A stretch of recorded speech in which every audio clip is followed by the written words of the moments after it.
સુરતમાં પિતા વિહોણી દીકરીઓના ભવ્ય લગ્ન કરાવતા પીપી સવાણી દ્વારા આ વર્ષે માવતર શીર્ષક હેઠળ એક સાથે 75 દીકરીઓના સમૂહ લગ્ન યોજવાના છે।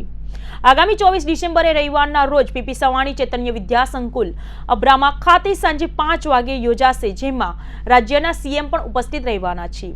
ત્યારે પીપી સવાણી ગ્રુપ દ્વારા સમૂહ લગ્ન વિશે પત્રકાર પરિષદમાં માહિતી આપવામાં આવી હતી।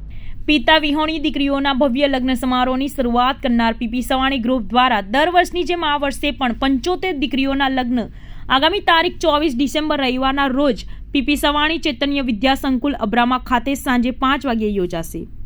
રાજ્યના મુખ્યમંત્રી ભૂપેન્દ્રભાઈ પટેલ સહિત અનેક મહાનુભાવો હાજર રહી કન્યાદાન કરશે। માવતરના નામે આયોજિત આ કાર્યક્રમમાં અનેક રીતે વિશેષ બનવાનો છે। આજે યોજાયેલી એક પત્રકાર પરિષદમાં પીપી સવાણી ગ્રુપના મહેશભાઈ સવાણીએ જણાવ્યું હતું કે આ વર્ષે 75 પૈકી 35 દીકરી એવી છે જે અનાથ છે, જેના માતા પિતા કે ભાઈ પણ નથી। 25 એવી દીકરી છે કે જેની મોટી બહેન પણ આ પહેલા અમારા જ લગ્ન મંડપમાં પરણી છે। 2 દીકરીઓ તો મૂક બધિર છે, એક નેપાળ અને એક ઓડિશા છે, અને 2 દીકરી ઉત્તર પ્રદેશથી પરણવા આવી છે। લગ્ન ઉત્સવમાં દર વર્ષની જેમ આ વર્ષે પણ મહેંદી રસમનો કાર્યક્રમ ભવ્ય રીતે ઉજવાશે। તારીખ 22મી ડિસેમ્બરથી ગુરુવારના રોજ સવારે 9 કલાકથી પીપી સવાણી ચૈતન્ય વિદ્યા સંકુલ અબ્રામા ખાતે મહેંદી રસમની શરૂઆત થશે। આ અગાઉ મહેંદી રસમનો Guinness book of world record PP સવાણીના નામે નોંધાઈ ચૂક્યો છે। દર વર્ષની જેમ હજારો હાથોમાં મહેંદી રચાશે। લગ્નમાં પરણનારી દીકરી, એમની બહેન, અમારી હાજર રહેનારી દીકરીઓના તમામના હાથોમાં મહેંદી લાગશે, જેમાં સમાજની અનેક મહિલા અગ્રણીઓ પણ હાજરી આપશે। લગ્ન પછી પણ દરેક દીકરીને હનીમૂન અને ફરવા માટેની વ્યવસ્થા ગોઠવાઈ છે। આ વર્ષે પરણનારી દીકરીઓને મનાલી અને સુરતથી દીવની ક્રૂઝ ટૂર પણ મોકલશે। એ પછી દીકરીની પ્રસૂતિ વખતે સુરતમાં હોય કે અહીં અને બીજા ગામ હોય તો એ ગામની શ્રેષ્ઠ હોસ્પિટલમાં એની પ્રસૂતિની વ્યવસ્થા કરવામાં આવશે। સૌરાષ્ટ્રમાં જેનું જીયાણું કહેવાય છે એની જવાબદારી પણ સવાણી પરિવાર જ ઉઠાવે છે।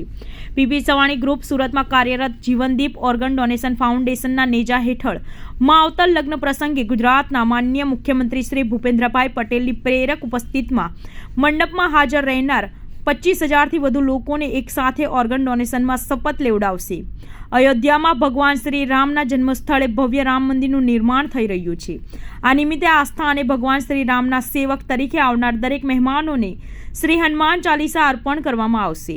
આ ઉપરાંત શિક્ષણ ક્ષેત્રે સિદ્ધિ પ્રાપ્ત કરનાર એવા 2 વિદ્યાર્થીઓનું સન્માન કરવામાં આવશે। બંને વિદ્યાર્થીઓને રૂપિયા 1,11,111નો ચેક અર્પણ કરવામાં આવશે। પીપી સવાણી પરિવાર દ્વારા આ સતત 12મા વર્ષે પિતાની છત્રછાયા વિહોણી દીકરીઓના એક બાપ બનવાનું જે સૌભાગ્ય છે એ આ વર્ષે તારીખ 24/12 અને રવિવારે સાંજે 6 કલાકે માવતર નામે લગ્નોત્સવનું આયોજન કરવામાં આવનાર છે। આ લગ્નોત્સવની અંદર 22 દીકરીઓ એવી છે કે જેમને મોટી બહેનોના લગ્ન પીપી સવાણીના આંગણેથી થઈ ચૂક્યા છે, તેમની નાની બહેનો છે, અને એમના સિવાયની જે દીકરીઓ છે તે દરેક દીકરીઓ, 2 દીકરીઓ યુપીથી આગ્રાથી આવે છે, 1 દીકરી નેપાળથી આવે છે, અને દરેક ધર્મની અને દરેક જ્ઞાતિની દીકરીઓ આમાં રહેતી હોય છે। ત્યારે એમના લગ્નોત્સવ 75 દીકરીઓ કે જે દીકરીઓના 22 સિવાયની જે દીકરીઓ છે, જેના પપ્પા નથી, મમ્મી નથી અને ભાઈ નથી, ટૂંકમાં માવતર વિહોણી દીકરીઓ છે, તેમના લગ્નનું આયોજન કરવામાં આવ્યું છે। આ લગ્નોત્સવની અંદર ગુજરાત રાજ્ય મુખ્યમંત્રી શ્રી ભૂપેન્દ્રભાઈ પટેલ, ભારતીય જનતા પાર્ટી અધ્યક્ષ શ્રી CR પાટીલ સાહેબ, રાજ્યના ગૃહમંત્રી શ્રી હર્ષભાઈ સંઘવી સાહેબ, રાજ્યના કેબિનેટ મંત્રી શ્રી કુબેરભાઈ ડિંડોર, ભાનુબેન બાબરિયા અને પ્રફુલભાઈ પાનસુરિયા, મુકેશભાઈ પટેલ સહિત રાજકીય મહાનુભાવો તથા બિટ્ટાસિંહ સાહેબ દિલ્હીથી અને એમના સિવાય પણ ઘણા બધા અધિકારીશ્રીઓની હાજરી વચ્ચે આ લગ્નનું પ્રસંગ